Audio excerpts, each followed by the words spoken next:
vote, so chat amongst yourselves.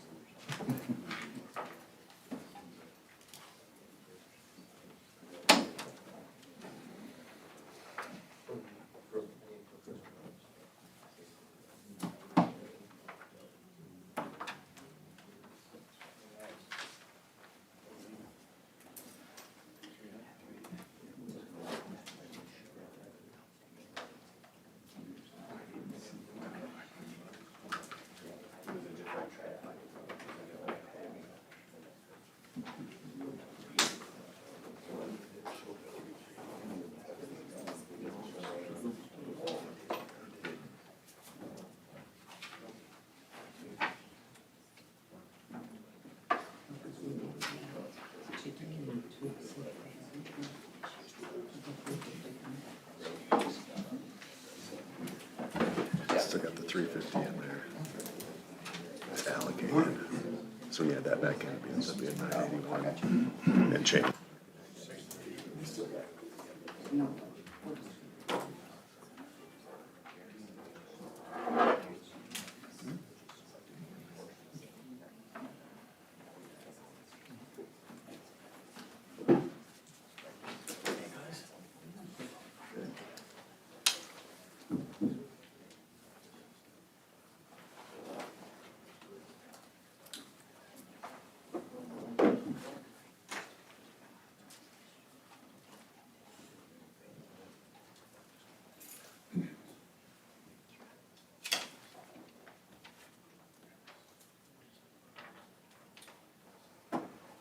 Sir, there's some chairs over on that end if you'd like.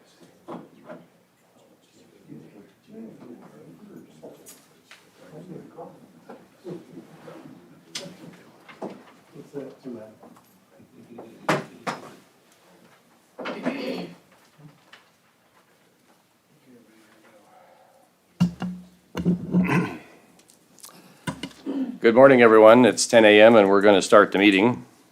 My name is Brandon Kelleher, I'm the mayor of North Platte, and I'm calling the meeting to order. I'm filling in for Gary Pearson, who usually runs this meeting today, so that he can present during the meeting without having the difficulties of doing both.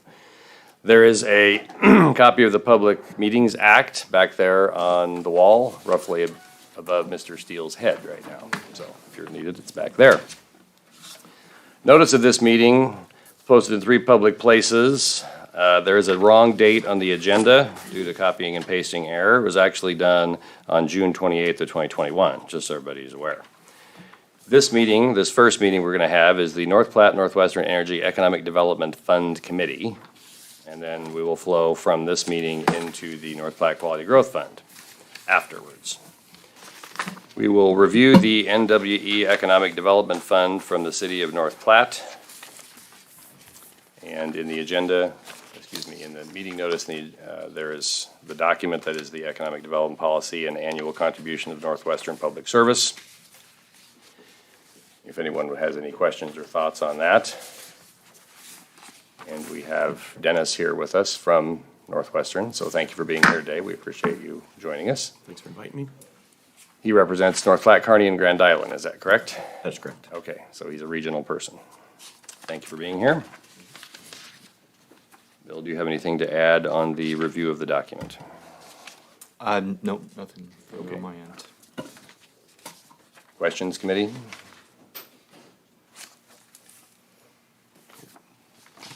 Okay, moving on then. Item number 5, Sustainable Beef LLC, request for grant assistance for engineering, architectural planning, and professional services for the proposed beef processing plant at North Platte. Estimated costs are $9,791,790. The request is for $500,000 from the NWE Fund. Mr. Briggs, the CEO of Sustainable Beef, is with us today. If you would like him to answer any questions or make any comments for us. Mr. Briggs, you're welcome to go for it. Good morning. Nice drive across the state. I live in Alliance, and so I got up early to make this trip and enjoy driving across the state. A little foggy, though, when I left this across the state. So I know you guys all have our packet. I thought we'd probably start with, I gave you a few slides there just to look at. This is some information we've actually presented before. but it just gives a good update of where we're at in this project and what this project really entails for the city of North Platte. Sustainable Beef LLC came into existence a little over about a year ago, and we're trying to build a packing plant, a beef processing plant here in North Platte to help the cattle in this area, help the city of North Platte, and also help our industry in the United States in the beef processing business. We need a little bit more shackle space, and that really came apparent in the summer of 2019.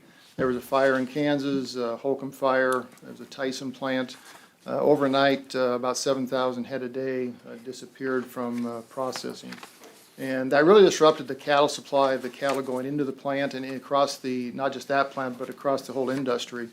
And really disrupted those cattle that went in there.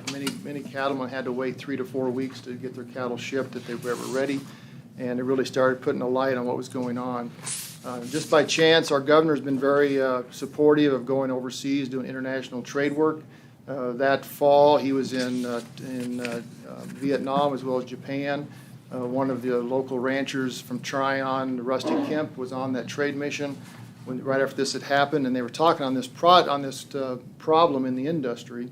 And the governor really challenged Rusty, why don't you go home and do something about it, and then come back and talk to me. That's really where the idea started, was over in Vietnam. And so he came back, started working on it. Well, then we all know what happened last spring when COVID hit.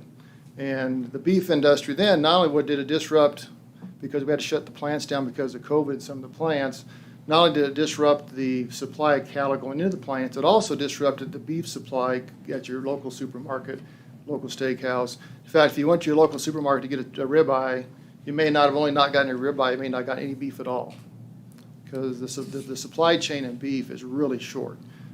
Probably 2 weeks at the most from the time it is processed to it's on someone's kitchen table. So again, it really shed light again on the problems we have in the industry. Between 2015 and 16, the Big Four actually shuttered several of their inefficient plants. And that really, and really as a business, you right-size your operation when you have plants that are not making money. That's what they did. And they did right-size the operation. Now we're to a critical point where we don't have quite enough shackle space to process the number of animals our cattlemen produce in the United States. So we believe that there's a need for about 3 or 4 of these plants across the United States, and we'll be really the first one of this size. We looked at 500 head a day, we looked at 1,000 head a day, and we really settled on 1,500 head a day as the right size because it really gives us efficiency. In particular, this is really a co-op model that we're putting together.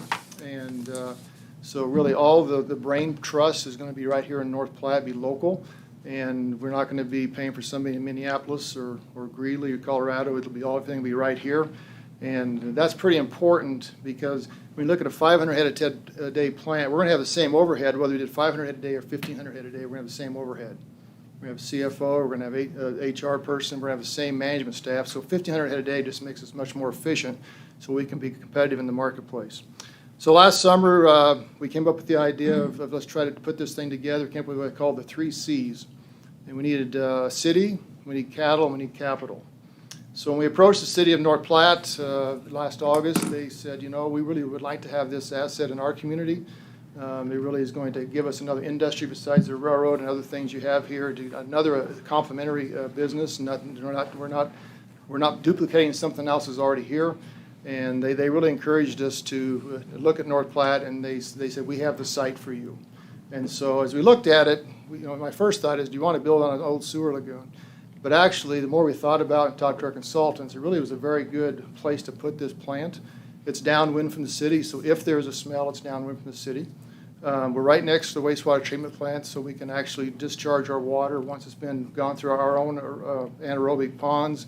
They'll be discharged into the city sewer system so it can be properly handled, and we think it's an ideal location. Also, it's right on I-80, one of the major thoroughfares for the whole country. We're right in the middle of the United States, continental United States, and we can get to either coast in 24 hours. We're on the UP. We've been in conversation with the Union Pacific. We actually have some interest in your rail parks that you're going to talk about next. And there's just a lot of opportunity here in North Platte, Nebraska to make this plant work.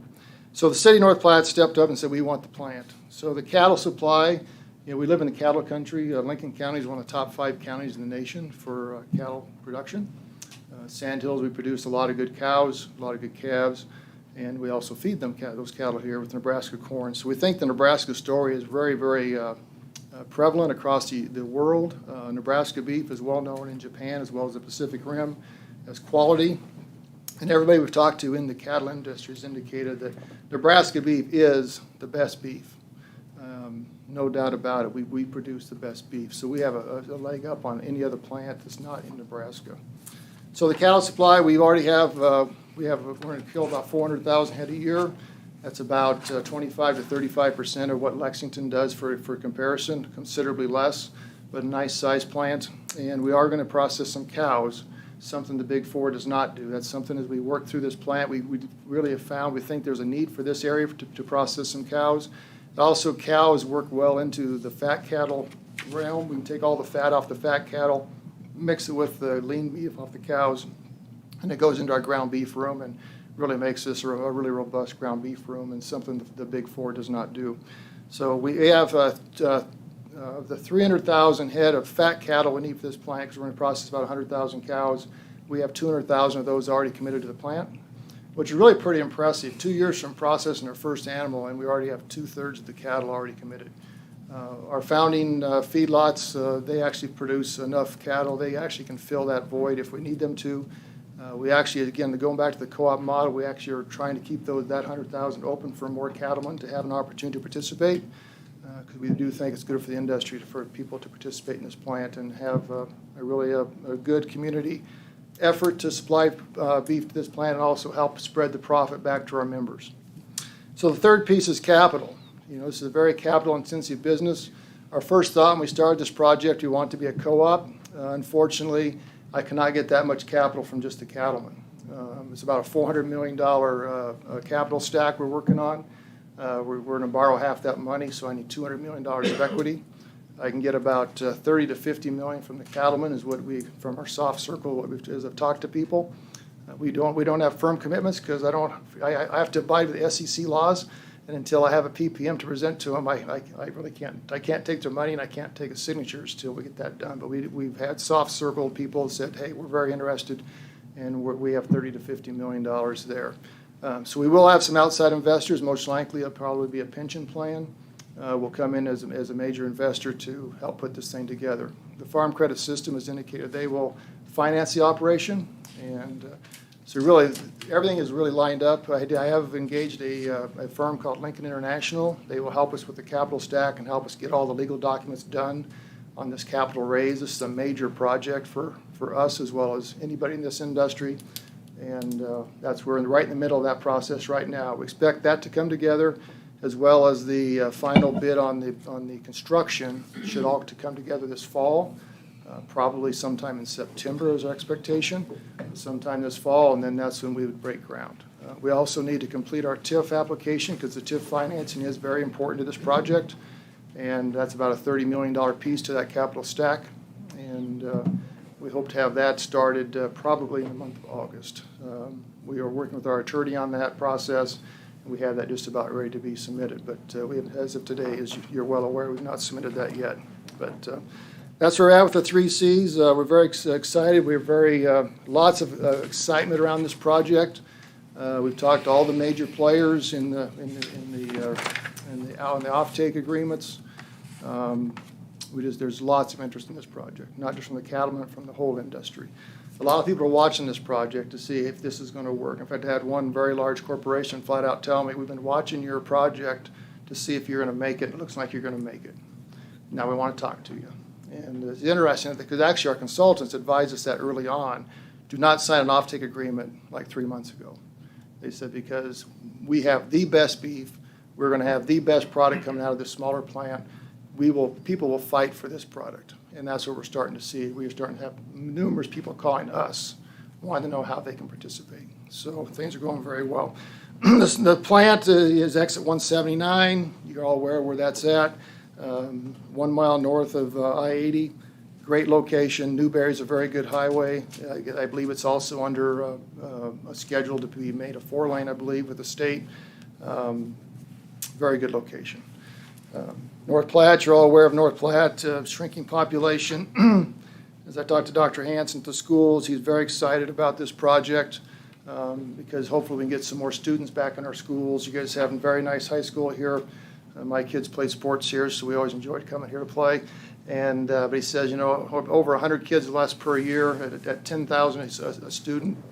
That's a lot of money that we're not getting from the state every year. And most of your costs in schools are labor, and so it's not going to take very long. You'll have less teachers. So we're happy to be able to bring more citizens to your community and probably more children to your schools. Labor, we do believe that we are going to be a one-shift plant, and we think that'll be a real positive to people that want to work here. We believe all the people that will work here already live in Nebraska. We really do believe we will have people migrate to North Platte from the other major packers in the state because they can work a day shift, work for a company that really is going to take care of them. And I just think we believe also a brand new plant is going to be very positive, and we think recruiting will not be that difficult. Now, hiring people, I hire people all the time. Hiring is always a struggle. But we believe that to fill one shift, 870 people, we think is very doable in this area. So one thing that sets us apart from other people that are trying to do this is really our management team and our consultants. We've engaged a company called Live Better Beef. They're mainly former Cargill executives that have retired. Bill Rupp leads that team. Bill also was the CEO of JBS, his last stint over in Greeley. And we also have engaged some people from the other big packing plants that are going to work for us as consultants. So this team really sets us apart. They know the industry. Most of these contacts we are getting from the major players, they're coming through them. They're calling these people and saying, Bill, I hear you're working this plant, how can we get involved?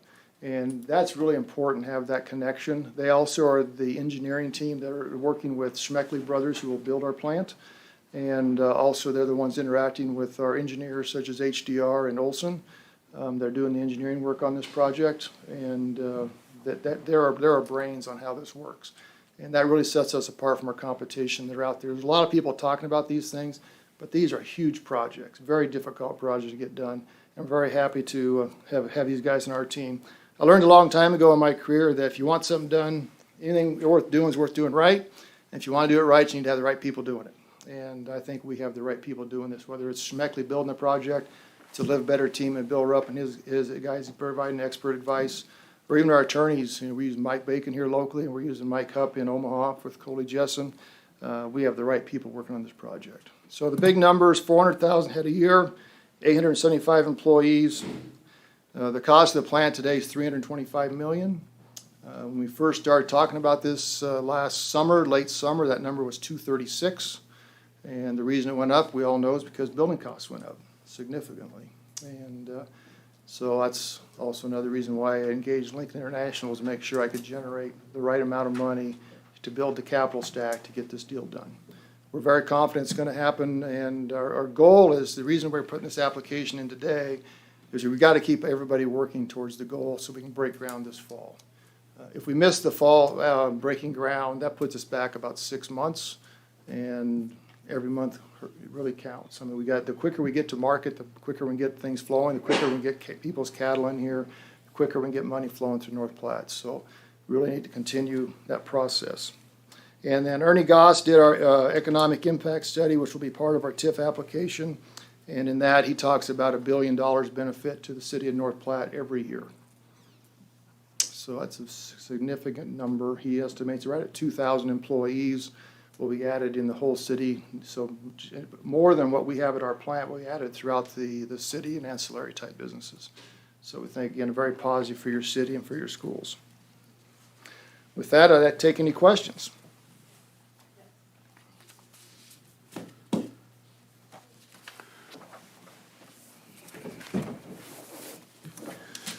David, I have a question. Of the first roughly 10 million that you're going to use here for planning costs and the early stuff, if $1 million of it comes from us, and if I understood you right, you're having trouble, or you can't really take money from investors until you get your ducks in a row, where's the other 9 million coming from? Correct. So most of the $9 million is going to come from out of the with the capital stack when we get the money put together. We as the founder, we've already spent over $1 million on this project, paying the consultants and paying doing the feasibility study, the engineering work, all the work that's gone into it so far. We've already exceeded over $1 million of cash we've already laid out. When do you expect your PPM process to be done then, where you can start taking in investor Right, so money? we're hoping within 60 days, so, Do you anticipate that you would access these funds prior to that? yes. Okay. Yeah, so the whole idea is we need this money so we can continue the process going. If I had to put the process on hold, we're gonna miss the groundbreaking this fall, and that puts back 6 months.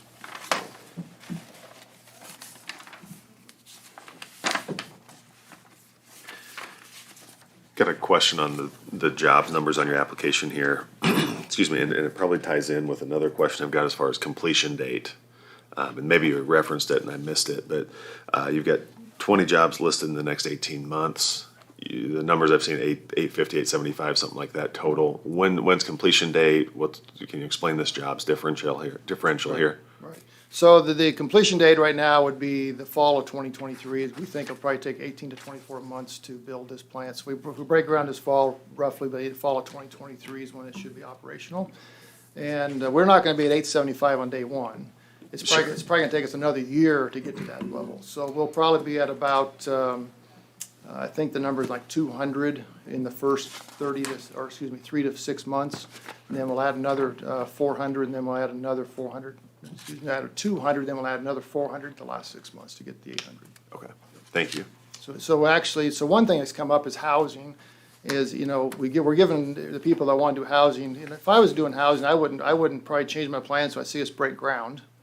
But once we break ground, we still are giving you two years head start, plus it's gonna take us another year to get to full capacity. So really, for a lot of that housing, we're giving you 36 months notice that there's gonna be more people coming to town.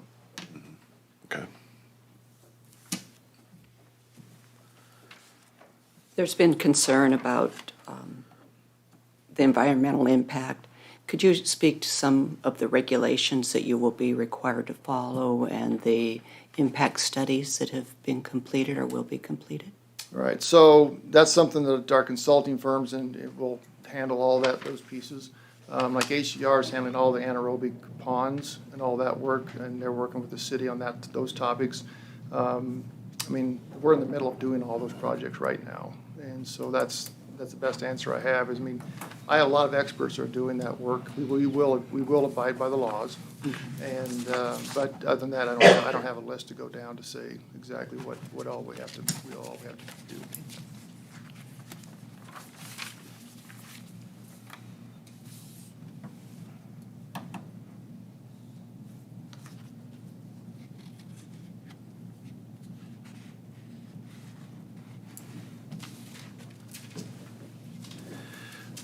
David, are you far enough along at this point with the engineering work to know that this is a buildable site? Our consultants have told us that. We do not have a final plan to say this is exactly how much dirt's gonna need. We do not have that number yet. All of our consultants have said we can build on this site. But we do not have a final drawing that says this is exactly how much dirt's coming in. We do not have that. That's something that Olson is working on right now.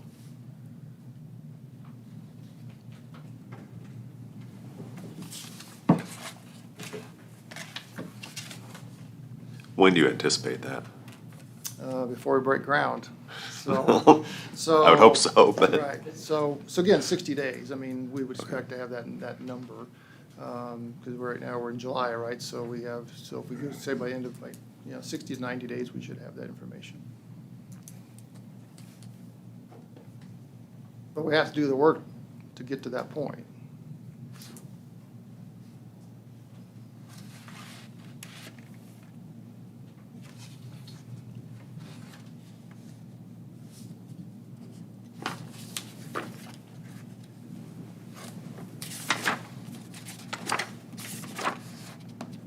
Gary, this is a question for you, and I'm sure I've got it here, but I'm just not laying my fingers on it right at the moment. This request is the Nwe Fund as well as the Quality Growth Fund. I know where the Quality Growth Fund is in terms of balances. What's the balance in the Nwe Fund? It's right in the neighborhood of 750,000. Okay. So it's a fund that has not been utilized a lot in the past. It's been accumulating for a lot of years with the hopes that a project like of this magnitude would someday come forward and be a good use of that. I've talked to Mr. Platte early on if they felt it was an appropriate use, and they have strongly embraced it and said that, you know, this is what the hope was all along. So it's nice balance there, and obviously they have multiple dividends for the community. Is that funding a set amount each year, or is it a percentage of gas sales, or how is the fund funded? Do you know? There's a little surcharge on everybody's customer bill. And I think. Hey, Gary, would you mind approaching the mic there so the folks at home could hear your response, please? Thank you. There it is. Do you want to answer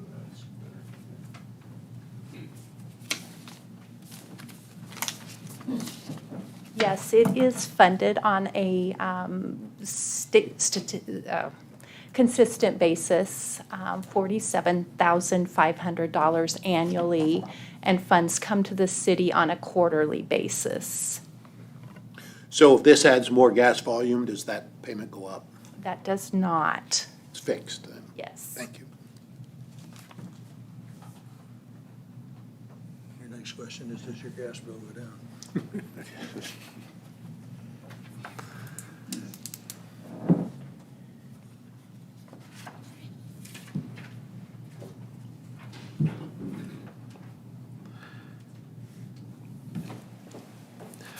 One question I've got, we've done this with a number of allocations here recently, where we've done forgivable loans or, asked for guarantees of some sort, whether it be letter of credit, personal guarantees, anything like that. Can you speak to that being a possibility or option for you guys? Does that screw things up? Does that fit with what you're trying to do? 'Cause as I'm looking at it, I think those are important for us to consider here. Right, because we're making an application for a grant, is the application. And specifically, our LLC was drawn up that none of the founders would give personally guarantee any debt. That would stand on the balance sheet of the LLC. So the LLC would guarantee it, we could do that, but that's. What about like a letter of credit from a bank or something like that?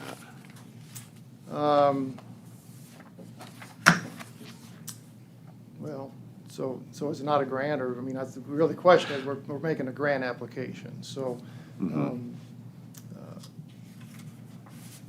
So a letter of credit is not appropriate for a grant application, so. Well, I understand it's a grant application, and we've had other folks that have come to us and made a grant application, and then our recommendation to the city council has been, for a forgivable loan or something, just in case, something happens with the project and it doesn't go through.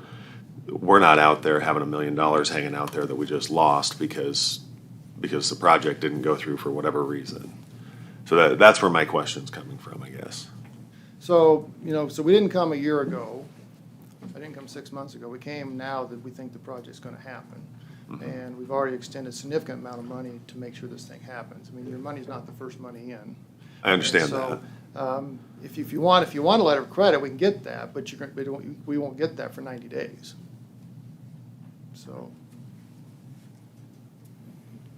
I mean, what's particularly challenging about this is I don't know that we've had a situation where the amount of ownership investment has been so small relative to the stage that you're at, and there's still some variables that need to work through. I still think there's some work to do with location, and obviously you still have the redevelopment agreement to get approved. And so I think that's where Brock's going to, is that we're tasked with being responsible with the money that's there. And does this meet the criteria for eligible under quality growth? Absolutely does. This is hugely impactful for North Platte. I think what we need to do is be smart about structuring this so that we can make sure that it got to where we needed it to get to, if that makes sense. So personally, I would be supportive of something with either if personal guarantees are not an option, a letter of credit is perfectly fine with me. We could put a forgivable loan in place where once the plant's open, that letter of credit then would be able to be dropped. But I just think that we have to have something in place as a recommendation to city council to have some teeth on the money that we're gonna outlay. It's just my personal opinion. I was kind of thinking along the lines where, not to slow it down with a letter of credit, but have the LLC be, and so if this thing doesn't happen in 4 years or whatever, you can't get blood out of a turnip, it's gone. But I guess what I was kind of envisioning is a low-interest loan, forgivable loan, and in 225, the interest and the interest would accrue unpaid. In 2025, when you've had time to build that payroll, and I was going to take about half the payroll, 20 million. Once you hit a 20 million annual payroll, which should be pretty easy to do, then that would be completely forgiven. If whatever happened, if this thing blows up, the repayment would then be on the LLC, which we all realize there may not be anything there. That's a risk we're taking as a community to make something happen. And would something like that work for you guys? I think that's very doable. With the LLC being the entity that's guaranteeing the entity, I think that's very doable, yes.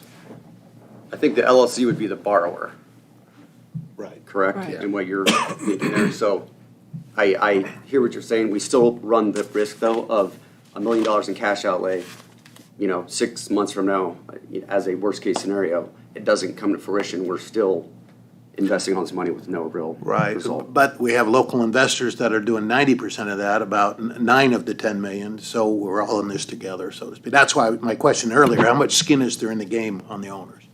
So, yeah, I think that's very doable as long as the LLC is the entity that's doing the guarantee. I think that's very doable. If that works, we can do that. We just want to get this, we think this is a proper time to make the request. Like I said, we've done significant effort on this project already. We have a lot of work done already.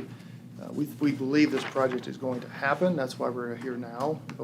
6 months ago, I probably couldn't have said that. So we've got a lot of work done.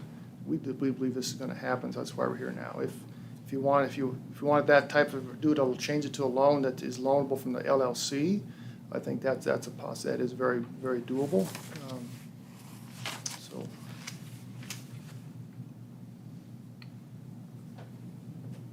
Is that a motion, Mr. Keenan? Yeah, to create more discussion, I would make that in the form of a motion. So we would loan, and I'm gonna go out on a limb here since we're only in this meeting, I guess, so we're 500,000 from the Northwestern Fund, that it would be a loan forgivable. We'll tie it to prime right now, interest accrues unpaid. And if they hit their $20 million payroll whenever they hit that, then loan and interest are all forgiven. If it doesn't, we have the breakup assets of the LLC at the end, and we get so many cents on the dollar back. And I'm open to different terms or different lengths of time or whatever, if you have anything better.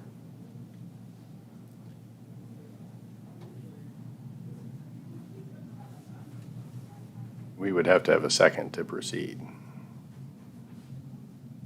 Or in 10 seconds, the motion will fail. I'll second the motion. Okay, we have a motion and a second. Any further discussion? Something could be amended Actually, going can I make an forward. amendment or propose an amendment? Certainly. That distribution be contingent upon the redevelopment plan being passed by the city council? What's the timeline on that? We believe, well, it would be before we start construction, because we can't start until the TIF is approved. So we'd expect that to be within the 90 days also. We expect that to all be done. I think we have to have that. If the redevelopment agreement doesn't get passed, Right. if the money's already spent. I would accept that. I sense we've already had about 3 seconds to the amendment.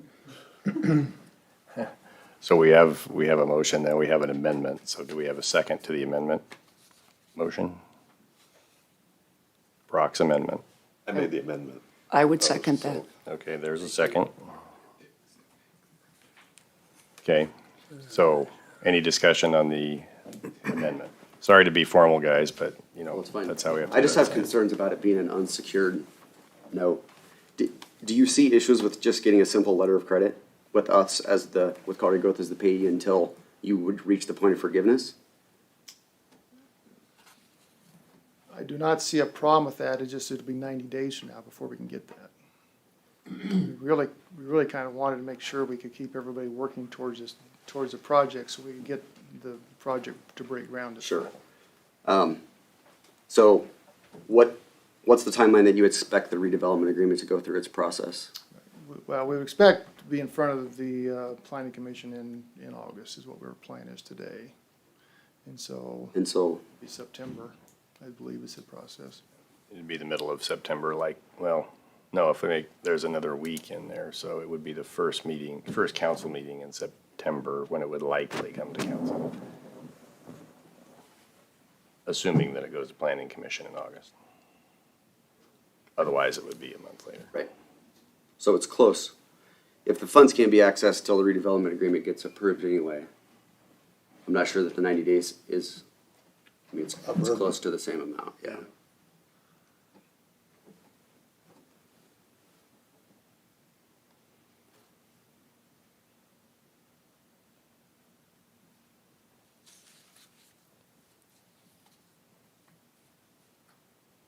Any further discussion on Brock's amendment motion?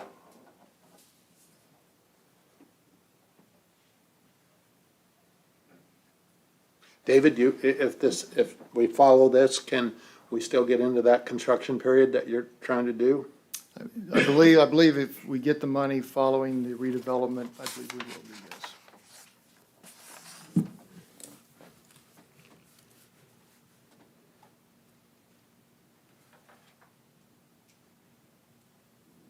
I think it's okay if we want to go with the letter of credit requirement, I think it's better to have that requirement and get it when they can get it versus not getting it at all. Because, I mean, I agree with you. You guys know more about this project than we do, and if you're confident it's going to go through, then it's really just, the responsible thing to do, in my opinion. So it shouldn't do anything to hinder the progress or the completion of the project. I'm okay with it. Well, tack it on. So I would add, For the sake of clarity, why don't you have Brock adjust his amendment motion to include the content that you're recommending, Mr. Harm? Okay, so the amendment would be that the distribution of the funds be contingent upon approval by the city council of the redevelopment plan, and that a letter of credit be provided as soon as possible for these funds. That would be the proposed amendment. Okay, do you have a second? Do we have a Second. second? Okay. Any discussion on that amendment, even though we just had it?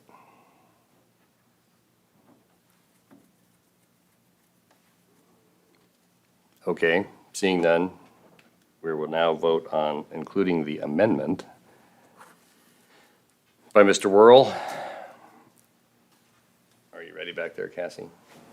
Okay, roll call voting. All those in favor, and we're voting on the amendment just stated by Mr. Worrell. Go, Cassie. Do we want to just state the entire, what we're voting on? This With is the just the amendment. amendment. This is just the We're going to amendment. vote on the amendment before we vote on Yes, we're voting on the amendment, motion. and then we'll vote on the initial motion. Okay. And before we vote, could I, one more discussion? This will not, what we're proposing here will not, and it's asking the same question, impede the progress of moving. No, as long as the letter of credit is provided when available, it will not. Okay. I'm Okay, ready. any further discussion? Call the roll. Okay, calling the roll. Cassie? Stager, Yes. Fairs, Yes. Keenan, Yes. Harm, Yes. Worrell, Yes. Platte, yes. Blackie, sorry. Yes. Okay, the amendment to the original motion is now passed. So, by my notes here that I can't read very well, the original motion, Cassie, do you have the original motion recorded?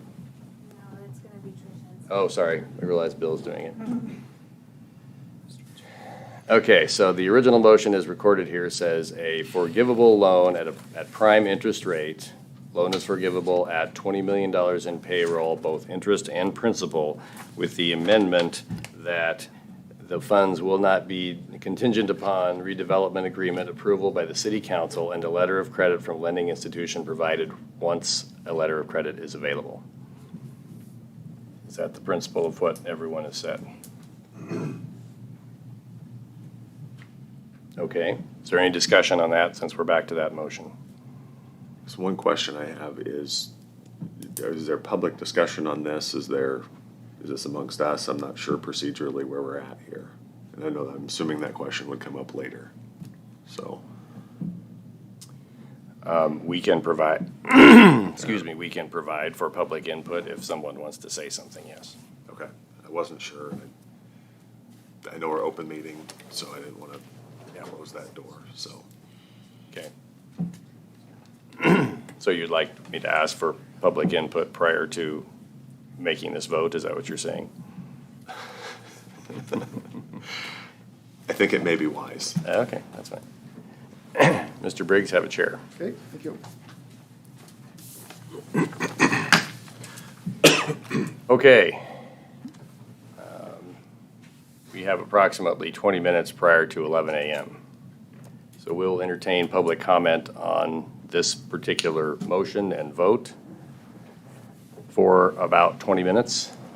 We have people that would like to speak either in favor or not in favor. It would be nice if we had about 3 minutes from each person. And that would allow for approximately 6 people to speak, 3 who are generally in favor and 3 who are generally not in favor. It would be best if we could alternate them. So we'll start with someone who would prefer that this vote not pass. Whoever that might be, please come to the microphone and tell us who you are. If there's no one, then we will proceed. Okay, our first person. I'm Jennifer Baker, 818 East 10th Street. My concern with this and the Quality Growth Fund lies underneath small business, because I'm under the understanding that the Quality Growth Fund was for small business, for 20 to 25 businesses to grow in a 2-year proximity. I'm concerned if we take $500,000 out of this fund and then another $1 million for the mall project, how much is going to be left for small business to grow? And considering Quality Growth has not given small business any grants in the last 2 years, there's been 2 businesses, I believe, that have gotten loans, but not grants. So I'm just concerned with what's going to be left for small business, because I have a small business. I would like to grow that business. I realize I've only provided 30 jobs throughout all over the state of Nebraska. It's nothing compared to 900 jobs, I get that. But my question and concern is underlying, I thought this was a small business project. The Quality Growth Fund is my understanding. That's just my concern. Thank you. Okay, thank you. Mr. Pearson, I think you have some facts around large businesses, small businesses, and the Quality Growth Fund, even though we really are on the Northwestern Energy Economic Development Fund, but Right. they are similar, so. So, the Quality Growth Fund has been renewed 3 different times by the community, citizens. And so the fund itself has been around for 21 years. The vast majority of all of the funding up to this point has been used on small business. And in fact, during the pandemic, we tried to help small businesses through grants to help them sustain themselves during a very challenging time. I believe we had 140, is that correct, Cassie? 140 businesses benefit from that. Shot in the Arm program, another great example where we had 85 local businesses that benefited from those houses that were built, local suppliers, contractors, and so forth. And there's a long list of other businesses that primarily small, and you could even point to all the things done with downtown, with the facade restoration program, as well as the public improvements that were did down there. All of those benefited small business. So the vote itself was meant, and I think truly was intended to do large projects like this, to be competitive on a statewide, national basis. You've always got to have the economic development tools to make you competitive. And so there was always the hope of the community since day one that you'd have a large project like this. It came on the heels of North Platte's experience with the Walmart Distribution Center because it did not have this fund like a lot of communities in the state of Nebraska had. So the language in the program definitely has a specific component for small business, and 10% of the funds are always set aside for loans. There's about $900,000 accumulated in that fund that cannot be accessed by anybody but small business. But the overall factor is hugely in favor of small business as opposed to large business. That's the facts. Okay, my concern was. Matt Kibben, City Administrator. One point of clarification is the applicant was requesting a grant. The Quality Growth Fund Committee just converted that to a loan. So it's no longer a grant. My concern was, is that going to leave an accessible amount for small business to get grants or loans? Are we going to deplete the fund in the quality growth with this loan or grant? Okay. Dawn, do you have some numbers around where this is likely to end towards the end of this year from the funds, from the Quality Growth Fund, since that was the question perspective? I do. Currently, there is approximately $650,000 uncommitted in the Quality Growth Fund. I understand that $350,000 is anticipated to be decommitted, and so that would put the balance at approximately $1 million if that happens today. For available funds, and that again includes anything that has been committed, has already been reduced from the balance to arrive at that approximately $1 million level. And Don, does that, just for clarification, does that include the 325 or whatever it was supposed to come in the spring, or is that in addition to that million? That would be in addition to that million. Okay. We annually fund and make the transfer, so that $325,000 is not included in that number. And there'd be about that same amount, or that same amount coming in September 1 or so, right? Correct, Okay. Correct. Typically, those funds are transferred in December. So in December of 2021, there would be approximately $650,000 transferred into the Quality Growth Fund. On top of the million you said is already. Correct, correct. That would be on top of the million. Thank you. Thank you, Dawn. Okay. Did that answer your question? Yes, thank you. Okay, you're welcome. Okay. Someone who would like to speak in favor of this project?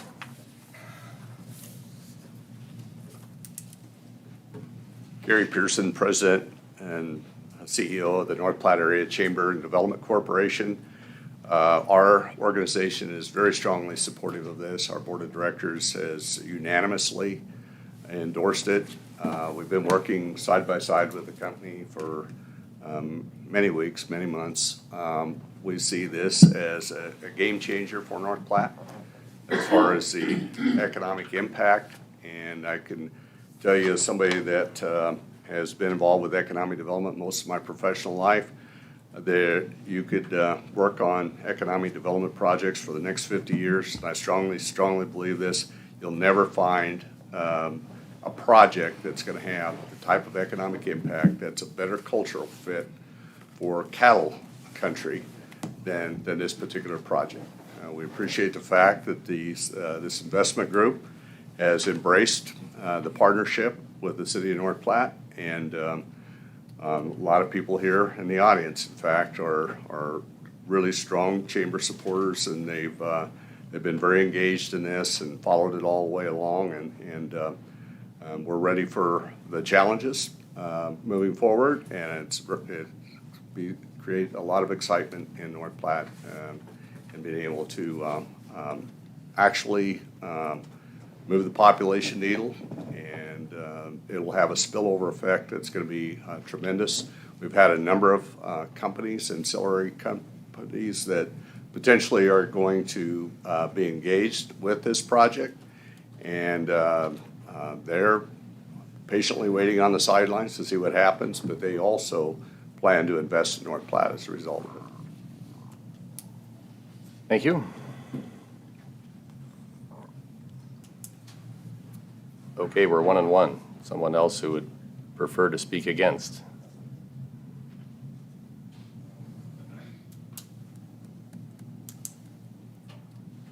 Sophia Klein, 1003 East 4th Street. I do have a question. Will there be another open session to talk equality growth? There's two different. Yeah, there'll be a meeting immediately follow this. Okay. Yeah. I prefer to wait till then. Thank you. Okay, thank you.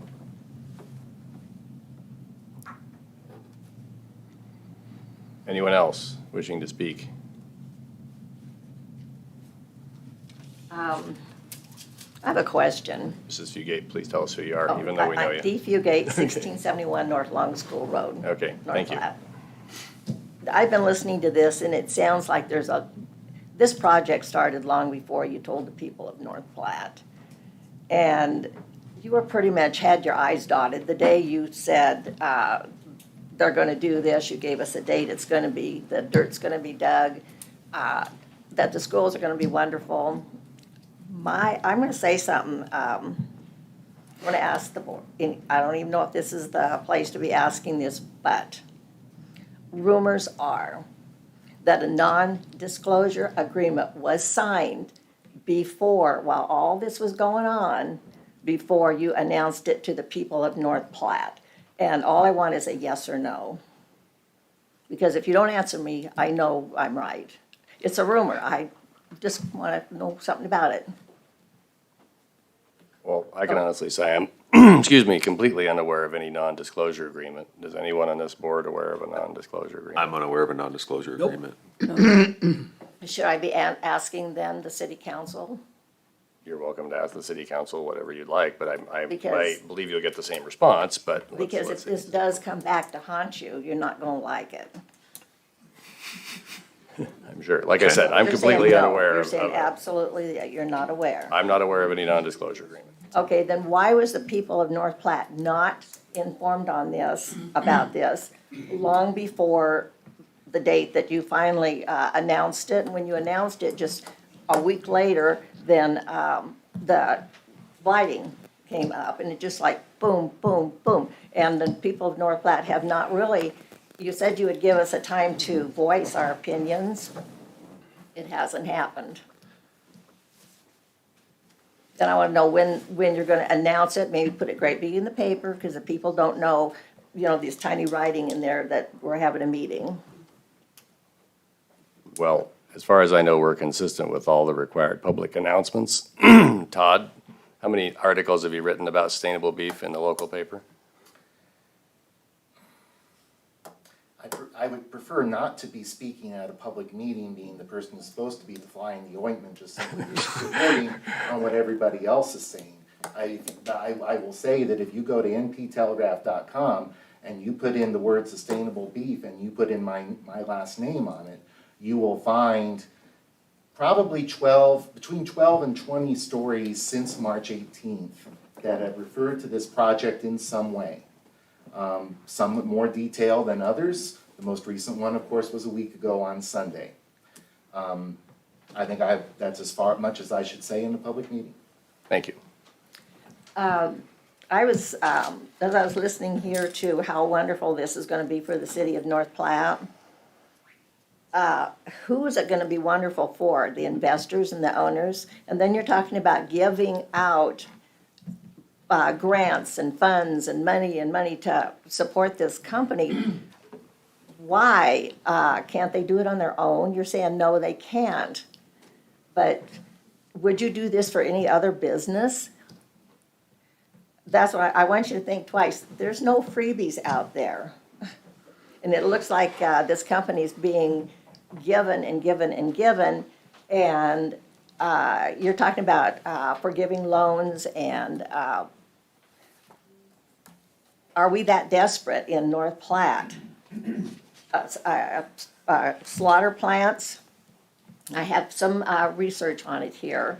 And that's a big deal. It's gonna hit North Platte, it's gonna hit our schools. You're making the schools sound wonderful. What are you gonna do when you get a 14-year-old boy in a class with a bunch of third graders and he can't speak English and you've got this is what's gonna happen. Where are you gonna place all these kids when we get hit with all these undocumented workers?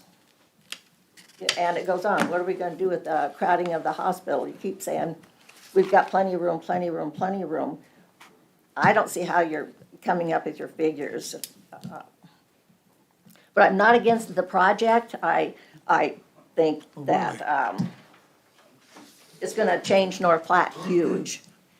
But I'm not against the project. And what I'm up here for is, which I've mentioned before, is the location. And it sounds like that you're all worried about the location too. This project, if it's gonna go forward, needs to change the location.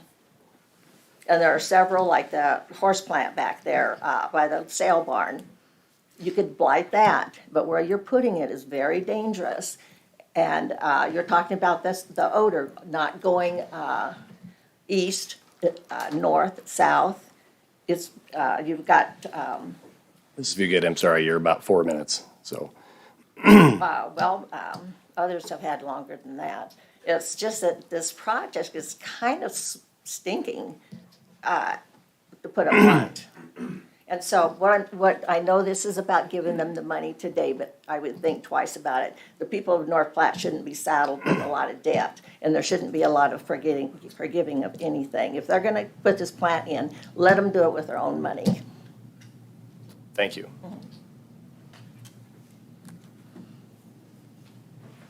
Someone who'd like to speak in favor, please.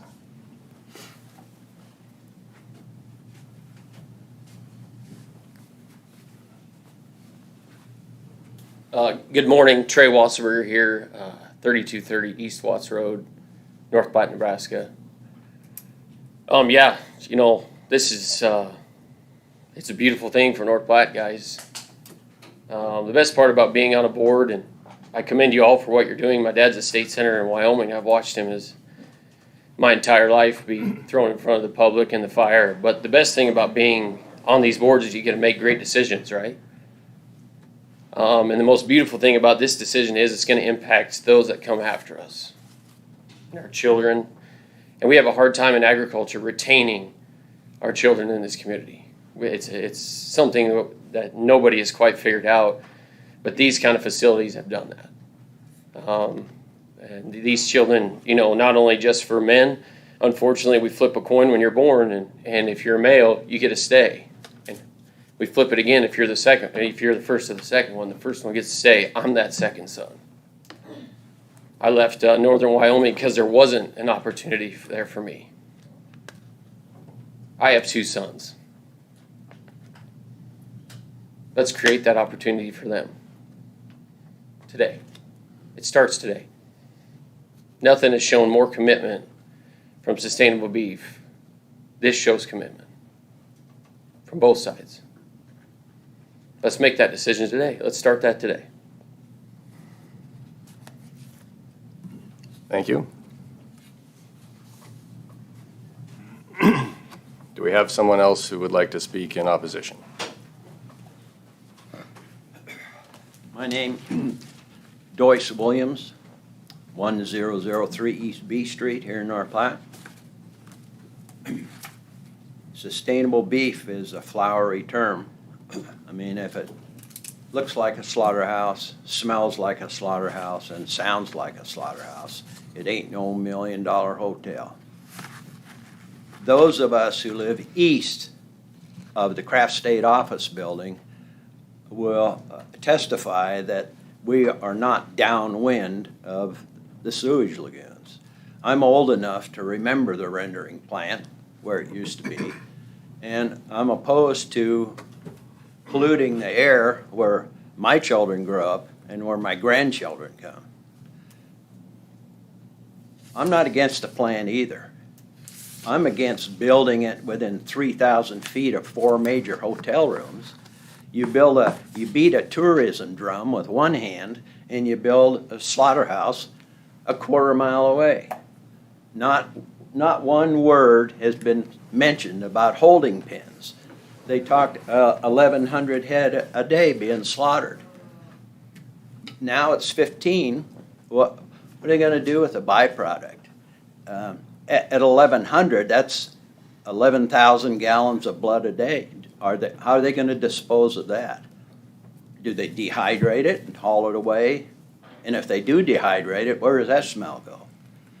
You haven't asked anybody that lives east in town. 8,000 of us live east of the Craft State Office Building. Were we asked? No, we were dictated to, just like everybody else. Well, you're going to have this. It's such a great thing.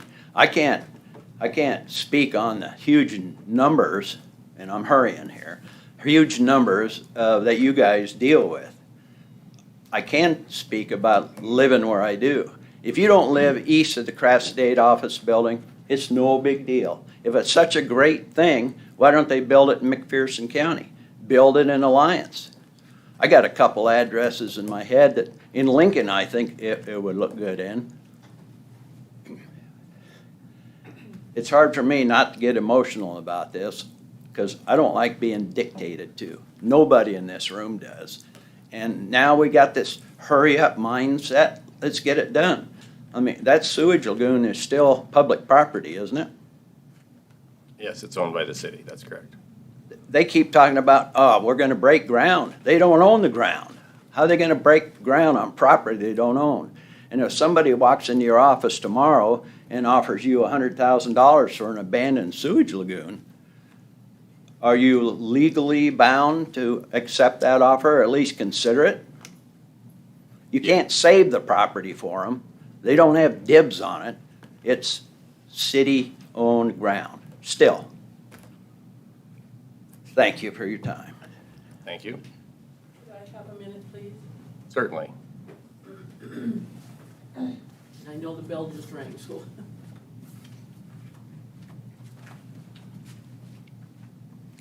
Sandra Erickson, 1305 East 16th, North Platte. My concern too is with the environmental impact. I grew up in Gibbon, Nebraska after they put the pack in there, and the blood in the lagoon was so much, even with the regulations then, I don't know what the regulations are now, that the lagoon turned red. And they were supposedly filtering it out. So my concern is, shouldn't the money be tagged with restrictions? Say if there is a violation of the environmental concerns, that would be required for them to pay for that. Should the lagoon be overrun with the blood, or like he was just speaking of, the removal of the waste from the holding pens and so on and so forth, because we are right on top of an aquifilter. And anything that would seep down, then we're polluting our water in Nebraska. So we have to be very, very careful on how we deal with our environmental concerns. And cattle do produce quite a bit of concerns as far as waste. And I'm with him too on the smell. All of Gibbon smelled within miles. You could smell the plant. So the plant doesn't just, the smell doesn't just stay around the plant. It goes everywhere, anywhere the wind blows. And I know we've had some pretty strong east winds and some pretty strong north winds and some pretty strong south winds. We just get wind. So that smell is going to travel. But I think the money should have some kind of a stipulation on it that should these environmental controls be violated, then the company would definitely be financially responsible for it. Thank you. Thank you.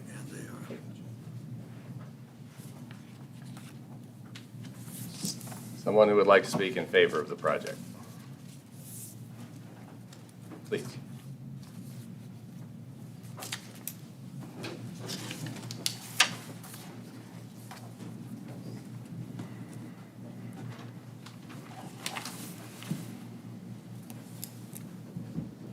Hello, Greg Wilkie, 2220 West Leota, North Platte. I'm here in favor of the project. I've been involved in the economic development deal through my career here in North Platte for a number of opportunities. Like any big opportunity, there is risks. And the group that's put this together does have a local flavor. There's been significant dollars committed by this group already. It's not someone who's just seen what they can get and go on down the road. There were other sites looked at initially when this group started to formulate. They were impressed with North Platte. I think it's a good deal for North Platte, and I think that the location, although there's risk of the location, there is existing water abatement dikes around this property that would withstand some of the flooding and other concerns that the community has voiced. And I just ask that, like Trey said, I think it's not going to be for us, frankly. The benefits are going to be years down the road, and it will be a different economic engine for the region, and it will give the cattle feeders and the cattle producers the opportunity to be involved in a value-added product. We talk about that a lot in the state. We talk about value-added agriculture. And from our university to a lot of the politicians talk about value-added agriculture, and this is it. This is one of those times we have a chance to capture that. So I ask you to vote in favor of the request. Thank you.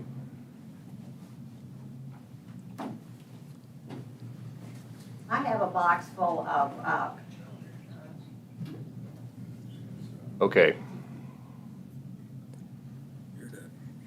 Discussion, any further discussion by the board? Okay, are you ready, Cassie? Maybe, excuse me. Okay, go ahead, Mr. Mayor, Ferris. it may be appropriate just to remember process here. This is a recommendation from this committee to the city council. There will be a meeting following. Quality Growth Fund, a lot of the same things. That too will be a recommendation from this committee, either pro or con, to the city council.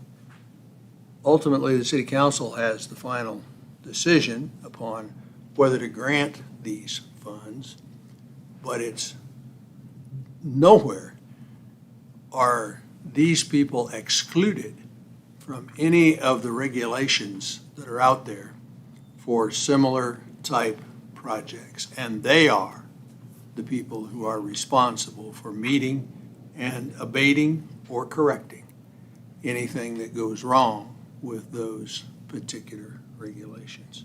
So just so we're clear on what we're doing and where it's going and where it ultimately will fall. Thank you, Mr. Ferris. That's a former mayor's wisdom active there. Okay, calling the question. Go ahead, Cassie. Roll call vote. Yes, please. Ferris, Yes? Keenan, Yes. Harms, Yes. Worrell, Yes. Platte, Yes. Stager. Yes. Okay, that concludes item number 5. We will now adjourn the North Platte Northwestern Energy Economic Development Fund Committee meeting and move immediately into the North Platte Quality Growth Fund LB 840 Citizens Review Committee meeting. Thank you, Mr. Platte. Have a great day.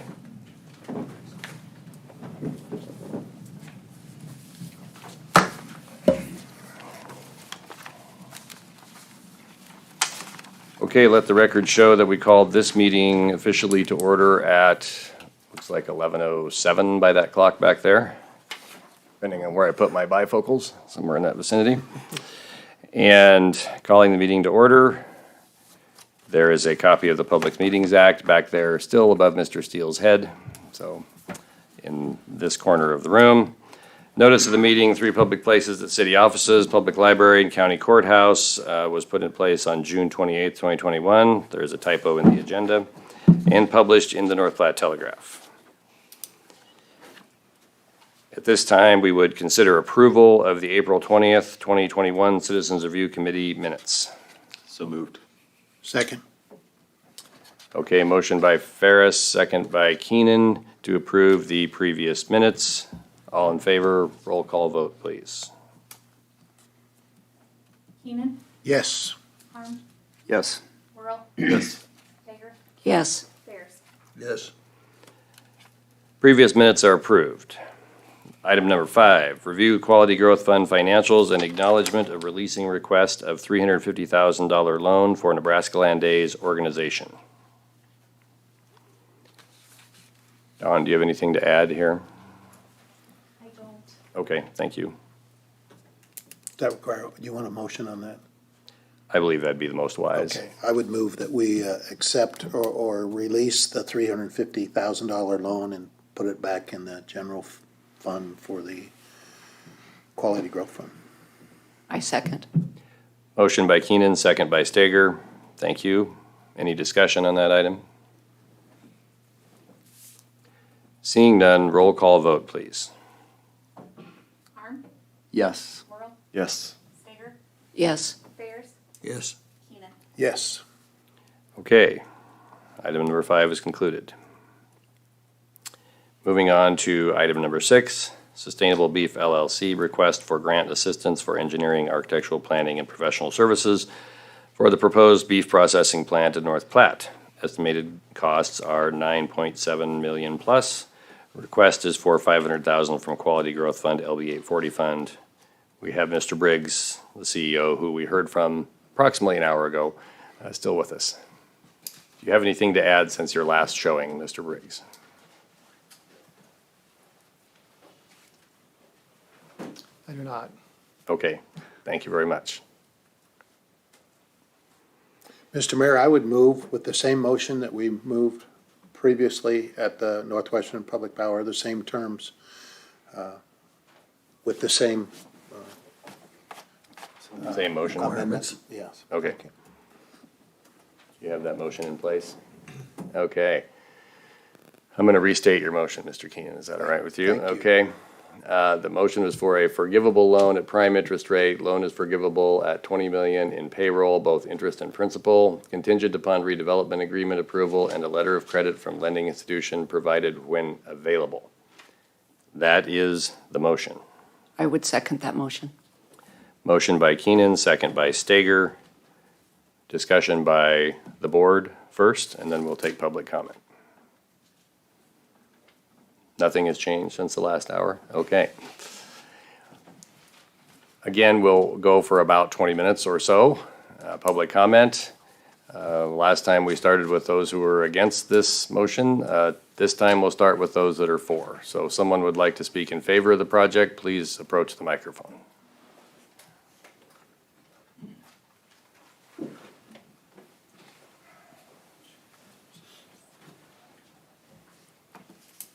Yes, Gary Pearson, President and CEO of North Platte Chamber and Development Corporation, 502 South Dewey.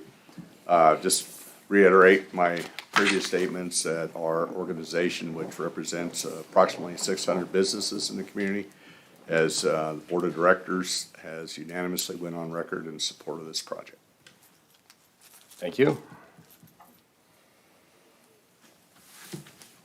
Someone who would prefer to speak against, please approach the microphone.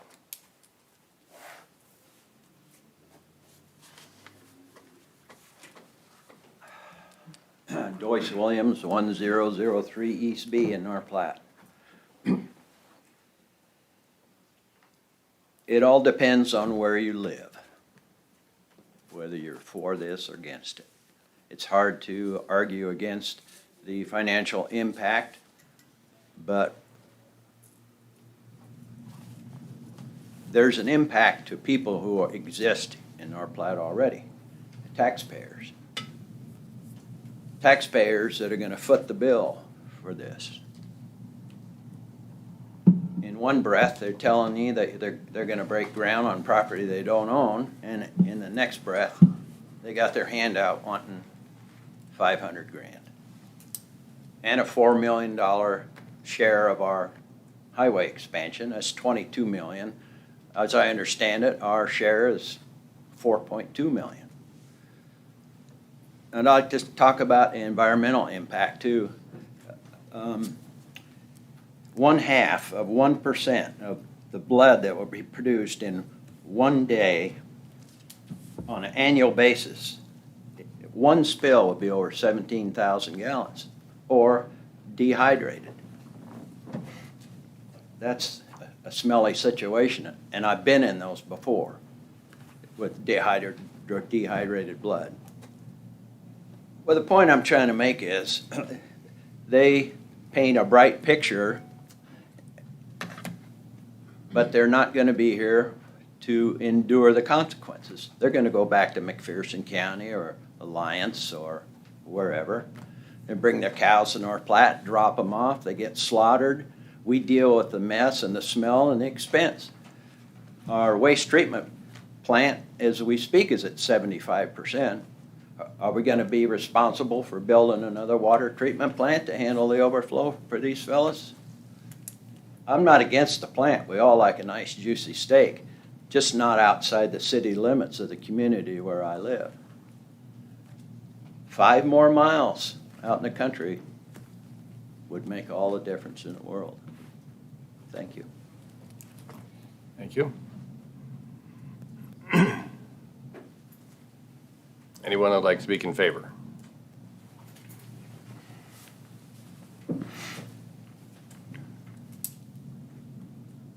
Tanner Patera, 3821 Sugarberry Court. You guys have a large task against you. We know the process, we understand moving forward. I think the amendment from a grant to a loan with a little skin in the game is protecting what the city has invested.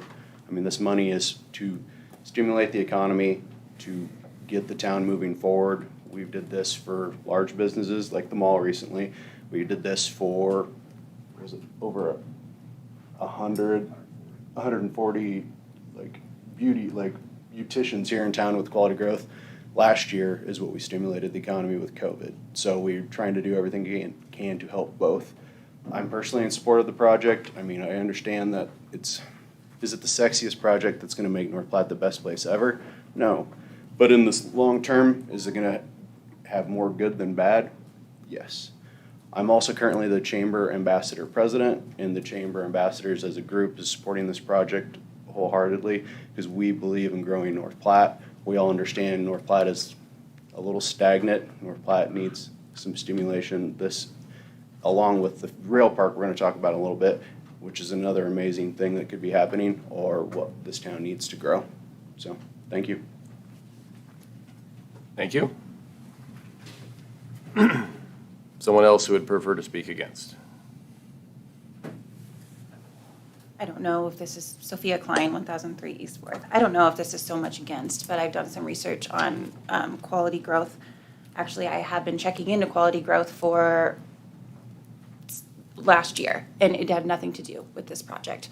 I have watched every single city council meeting and read all of the minutes since the beginning of last year. And in 2020, only 2 small businesses received loans at 3%, totaling $145,000 together. 0 small businesses received grants. $4,800 was granted to the Nebraska Main Street Network for a workshop downtown. 3 grants were given to big projects, totaling $825,000 last year. The Small Business Technical Assistance Program, which also goes with the gift card program, did get a $250,000 grant. That is what he was just talking about. That did help us small businesses. What we had to do was sell the amount of gift cards that they were able to match up to $2,000. We were 1099 for this, but businesses are grateful for it. So that was something that they did offer, was $2,000 to businesses. There was one performance-based loan that I believe is going to be like this at $400,000 last year, and one loan line of credit at 3.25%, which was Nebraska Land Days that is going back in because they didn't need it. So for 2021, there has been one performance-based loan to be given in 2 installments for $1 million in the mall. And as far as I understand, that's it when it goes to quality growth. I am worried about small business. I think we can do better than what we did last year. I have been contacted by a few small business owners that have been deterred from trying to even make a plan on this. And I have been in those chambers myself, just asking questions on how quality growth works. And I was told I had to have my complete plan together before I went in there. So location secured, my financials secured, the whole plan presented. And I think we may be jumping the gun here with this. There's a lot of unanswered questions, and I'm just worried about rushing. I think we just can take time to think about it and do what's best for our whole community here. Thank you. Thank you.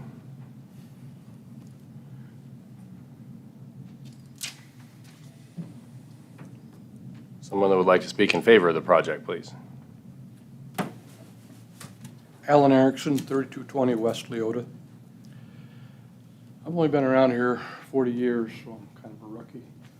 But unless I'm forgetting something, there was 4 plants here at one time on East 8th Street. They all are defunct. Mr. Erickson, sorry, could you speak into the mic, please, just so the folks at home can hear you? I apologize. No problem. So there's 4 plants here, 3 of which were beef.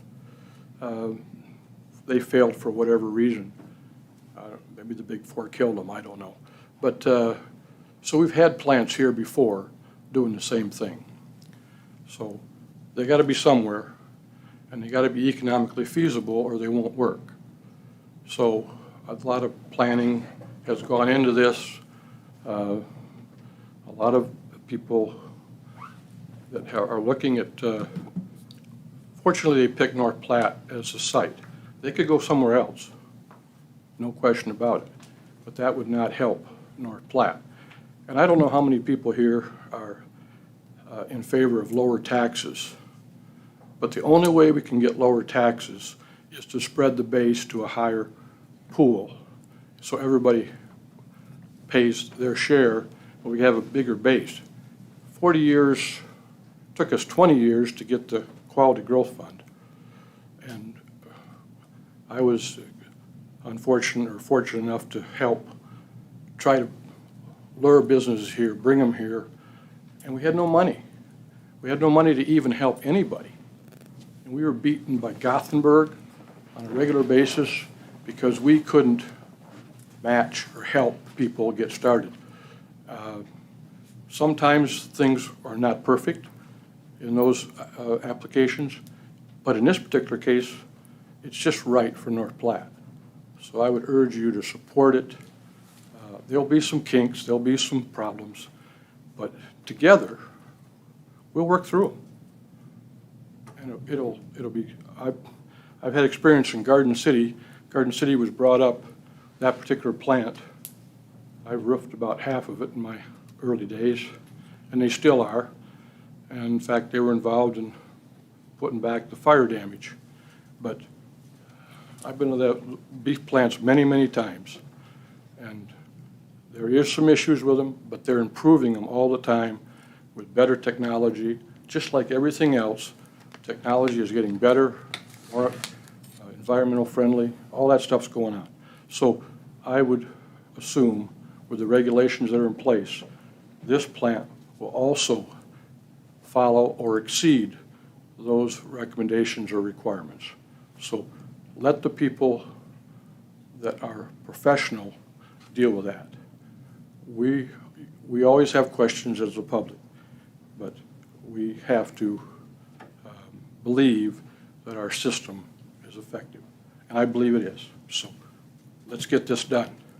40 years is a long time to wait for growth in a community. But we're here now, let's get her done. Thank you. Okay, we'll finish with someone if they would like to speak in opposition.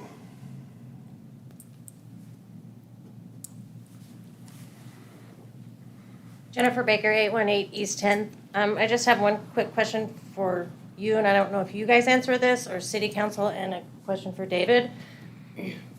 Will part of this money be used for the environmental impact study? And if so, will the city be involved in that? And I'm under the understanding that Sustainable Beef hires that person. And how, I guess, will the city be involved in that, or will he be using part of this money for that study, and when that study will happen? Okay. Mr. Briggs, would you like to address that, or do you know what, where you're at this point on that? So, as I spoke earlier, that's, our engineers will handle that topic, and they'll, whatever legally has to be done, we will do. I mean, that's what we do. That's we hire the professionals, we've hired the best, and they'll take care of that. Whether or not this money is, $500,000 is actually used for that, we have so many professional bills we're paying that it may or may not. I don't know. I can't answer yes on that question. Okay. And with regard to, is the city involved in that, it's the state level that does the DEQ and possibly the federal level, depending on the status. So the city itself is involved in that they help submit the plans, but that's really about it. So, did you have anything else? Okay. I have a question. If they hire the engineers, are you saying that state engineers will come in over and above? Because the location is a flood zone, where they're wanting to put it. And they're trying to downplay it, and they can't downplay a flood. Yeah. So I'll tell you what, at the council meeting, we'll have a description about the approval process from the environmental perspective. Right now, I gotta be honest with you, I don't know every little step well enough to speak intelligently about it. Probably no one in this room does. So we'll clear it up then. Okay. I guess I just want to be on top of the study. Okay. Because I don't see how you could ever put a slaughter plant in that location. Okay, thank you. Okay. Okay, this concludes our public comment section. Board, do you have any other thoughts, questions, comments? I just want to make one comment. Other members of the board can speak as well if they'd like, but one comment that was made earlier that indicated that there'd been something going on for months and months and months behind the scenes here with people. The first I was aware of this particular project was when the application was initially made to this Quality Growth Fund committee, and we had the opportunity to listen to Mr. Briggs and his initial presentation about it. Nobody was around getting signatures from anybody that I was involved with, at least.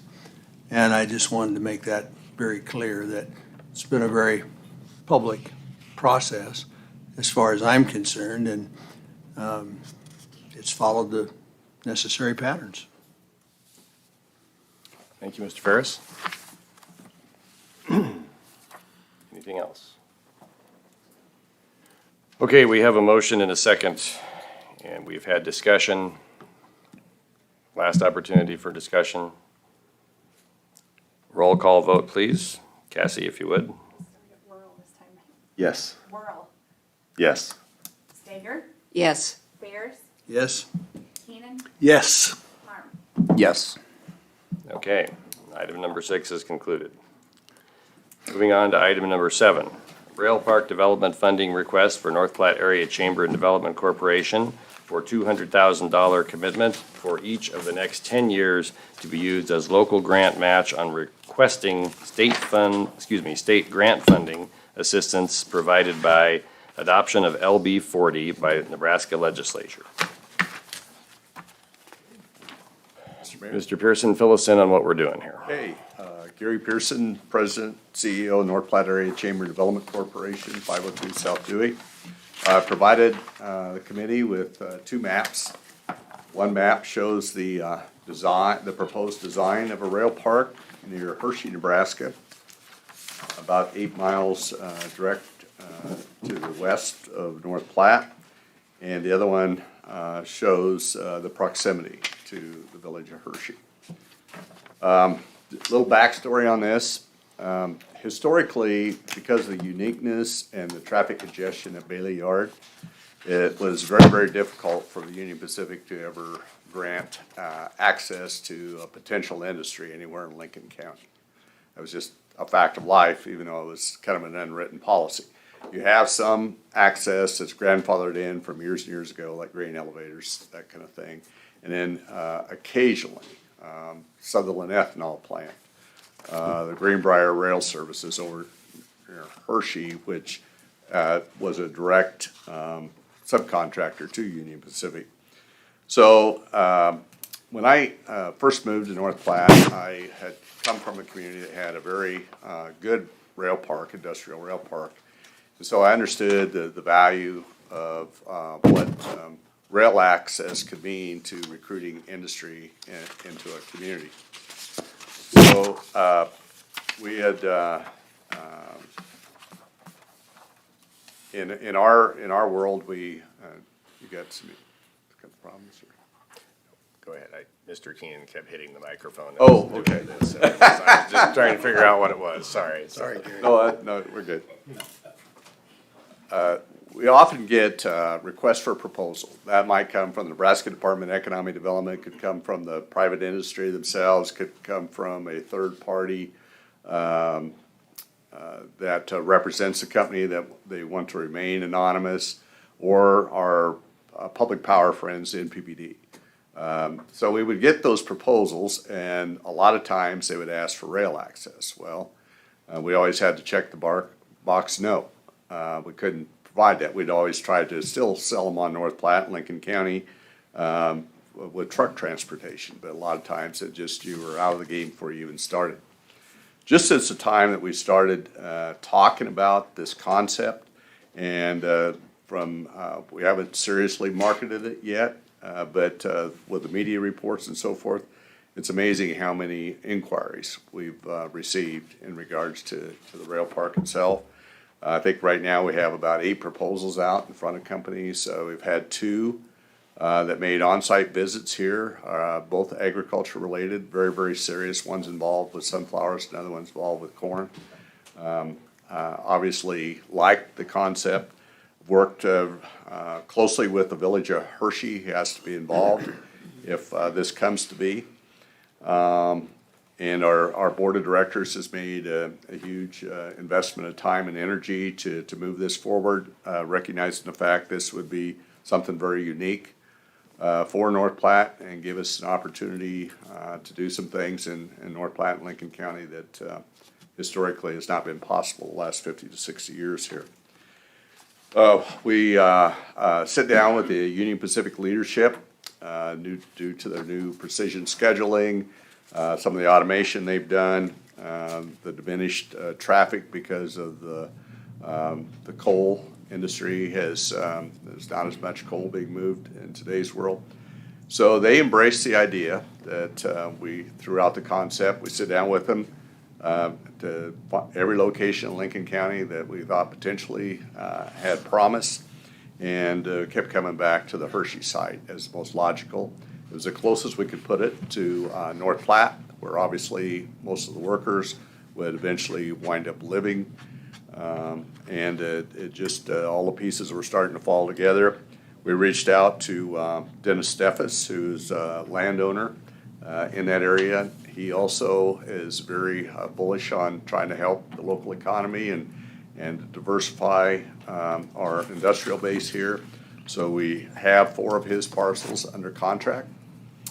We have engaged in conversations with some other landowners also in that area, but because of the land we do have under contract, we're able to continue moving forward. Our board hired a rail park consultant is very experienced, very successful in helping rail parks come about.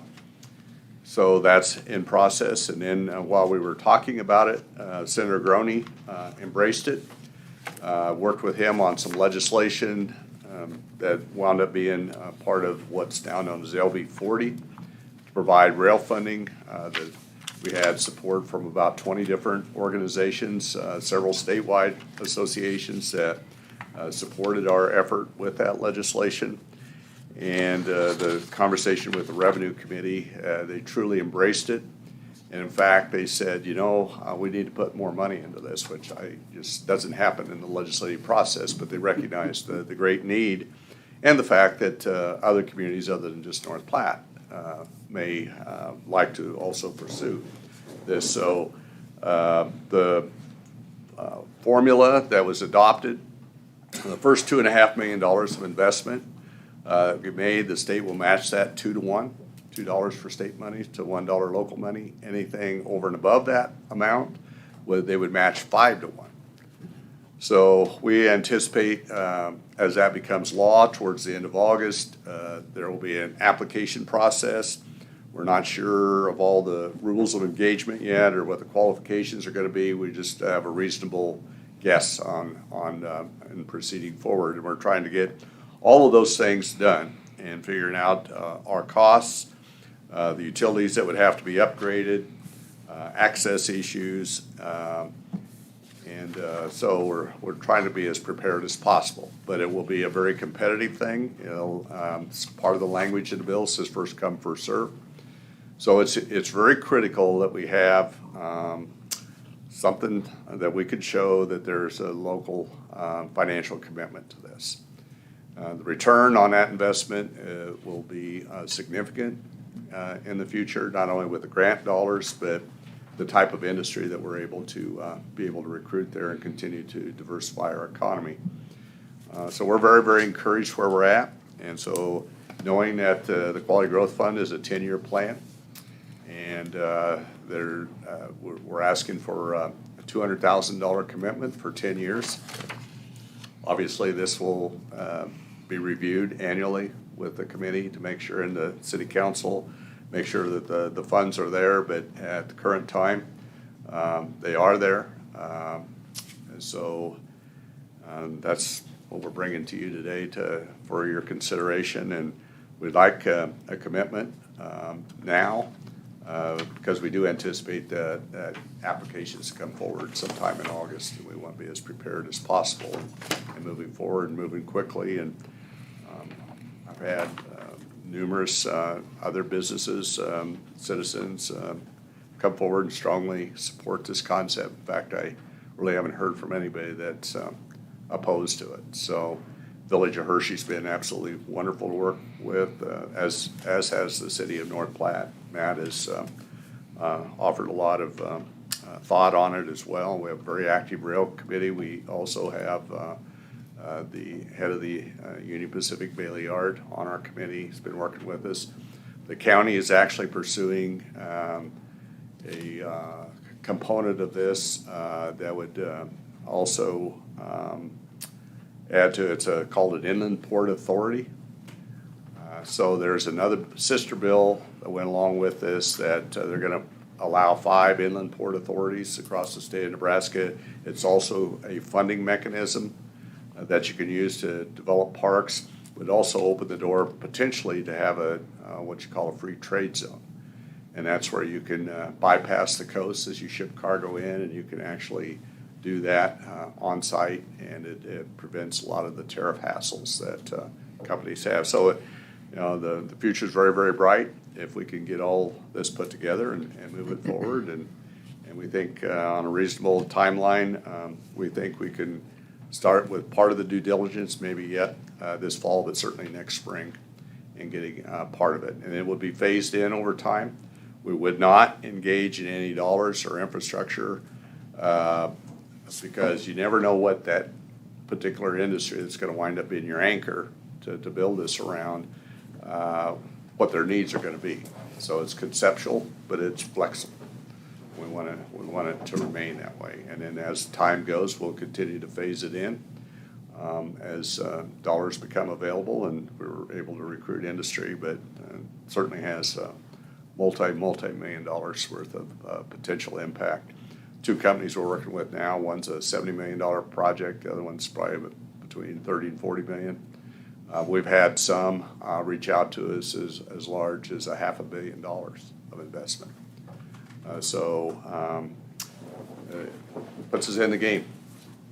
So that's the critical part of this. Thank you.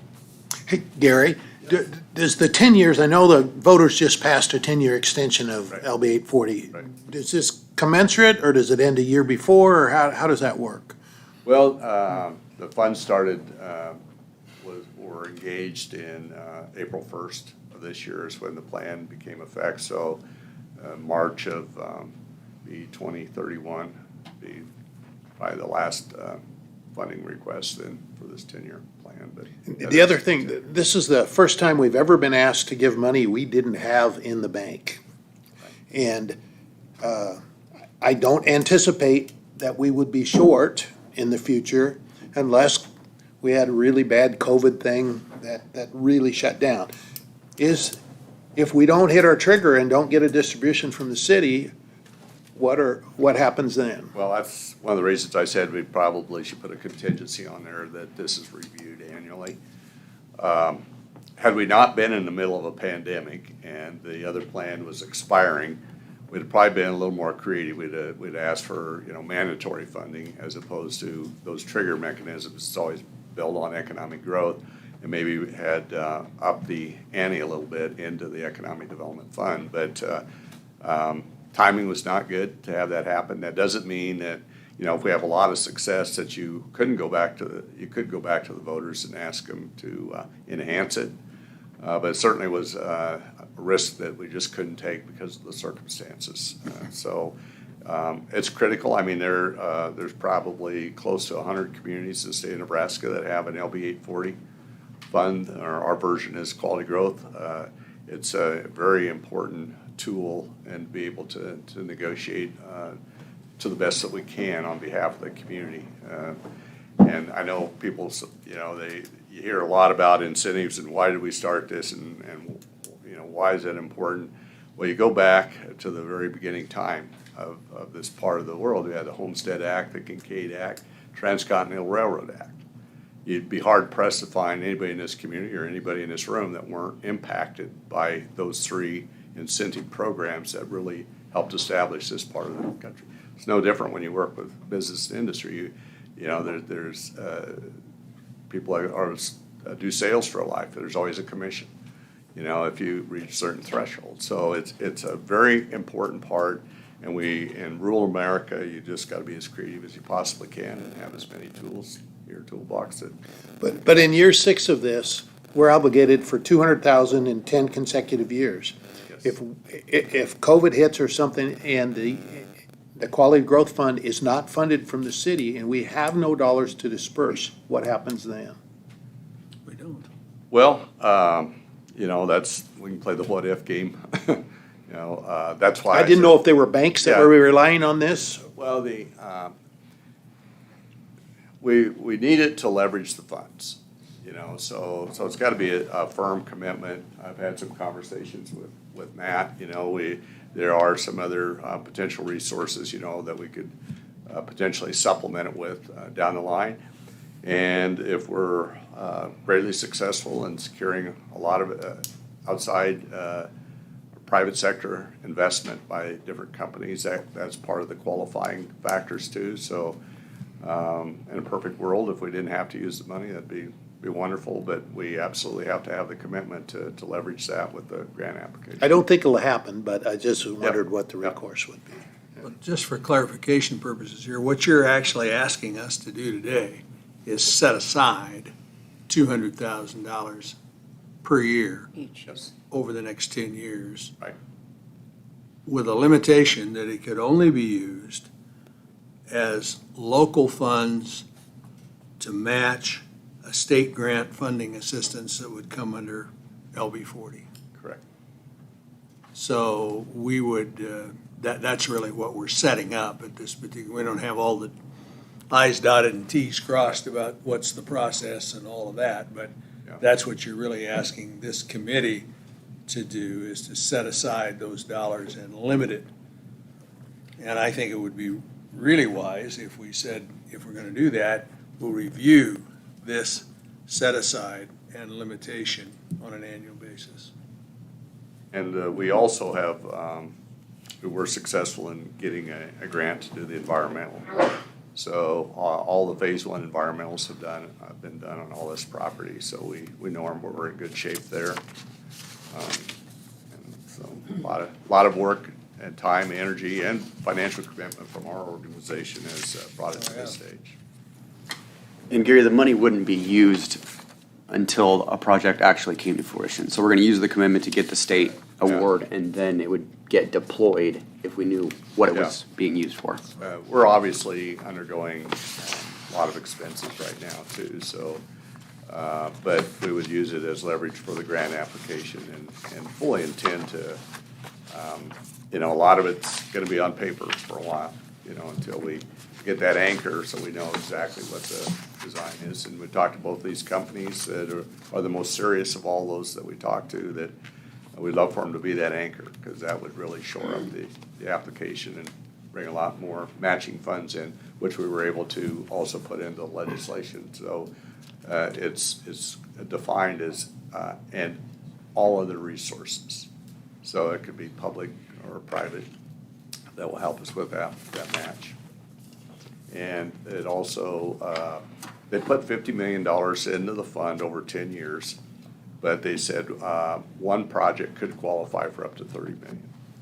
So that's that's another reason we want to be as motivated as possible to not lose any time effort, getting this teed up and going forward. And we'll have all those things identified in the grant application, but again, a lot of it's speculative. I mean, it just has to be at this point.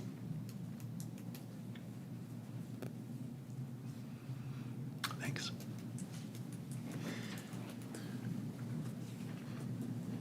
You want to restate what you said, Bob, as a motion, and I'll.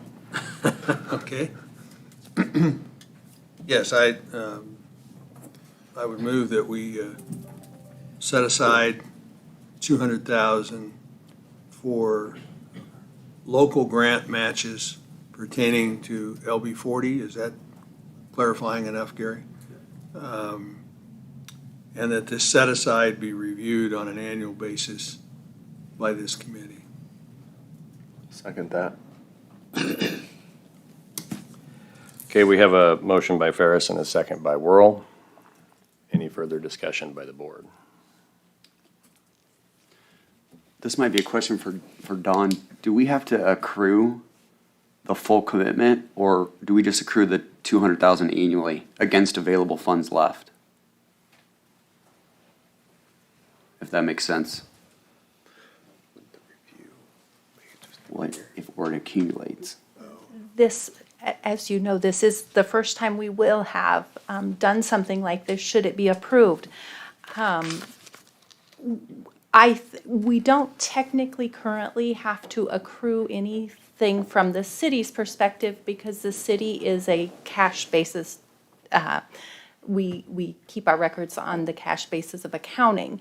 However, it would be my thought that we would maintain it on the funding commitment schedule as we have with the previous commitments that have been funded. So I think would need to devise a schedule that would be transparent as to the commitments that have been made by the committee.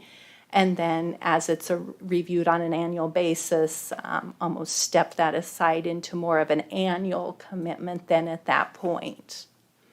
And certainly would be open to suggestions or recommendations too from the committee from your perspective as that moves forward. So taking that into account, if you add in the $650 that will hit this year, by the end of the year, after the request that was approved from Sustainable Beef and the $200 for this year, we'd have $931 left in uncommitted quality growth funds, just as an FYI.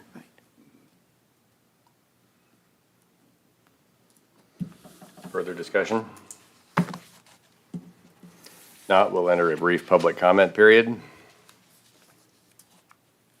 Anyone like to make a comment about this? Mr. Lucas? We'll follow the same pattern as we did last time. You have to state whether you're for or against here, so. Sure. Ty Lucas, 3510 Tyler Court. No, I'm certainly in favor of this allocation. I just want to comment that even though our local senator brought this bill forward, I expect it to be extremely competitive. And so in my opinion, it's important that we make the grant application as strong as we can, knowing that we'll sort out the best allocation of funding, I think, as it goes. But I do expect a very competitive environment on this, and so I think we should be conscientious of that. Thank you. Thank you.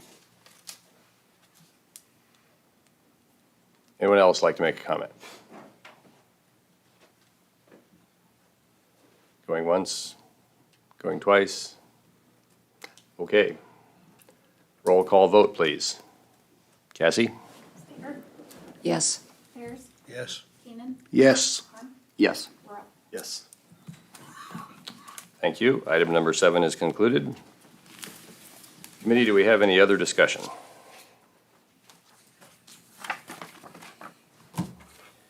Okay. Motion to adjourn. We are adjourned, everyone. Thank you for coming today. Appreciate everyone's comments and input. Hope you have a great day. Check your air conditioners. It's going to get warm this week. I got home from Lincoln last night. Our hot water heater died on Friday night about 9. Fortunately, Sal showed up before I came down here this morning, and it's functioning. That's excellent. I wish I